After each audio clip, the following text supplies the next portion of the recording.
baga nagaan deebitan kabajamtoota hordoftoota keenya. Har'a immoo seenaa miira nama tokko kan murtoo xiqqoo takka jireenya nama tokkoo bara baraan jijjiirtee isiniif qabadhee dhufeera.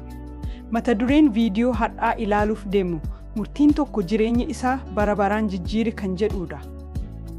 Seenaa dinqisiisaa kana hamma dhumaa hordofuuf ammoo chaanaalii keenya subscribe, viidiyoo kana ammoo like fi share godhaa.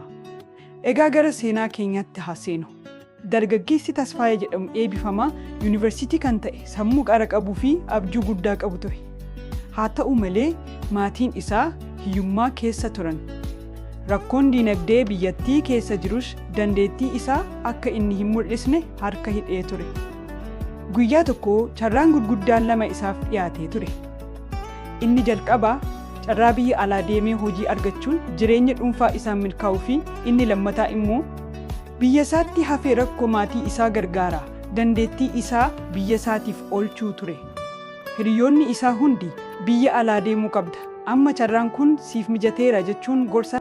Tasfaayee garuu biyya dhaloota isaa, maatii isaa fi fuuldura biyya isaa yaada dhiphina guddaa keessa gale. Inni guyyaa tokkoo fi halkan tokko guutuu hirriba dhabee dhiphachaa ture. Sababni isaas murtoo inni yeroo sanatti fudhatu fuuldura jireenya isaa guutumaan guutuutti kan murteessu ture. Tasfaayeen filannoo isaa kan filate jettanii yaaddu, murtiin inni fudhate hoo maal fiduu danda'a? Kutaa lammaffaan nu hordofa.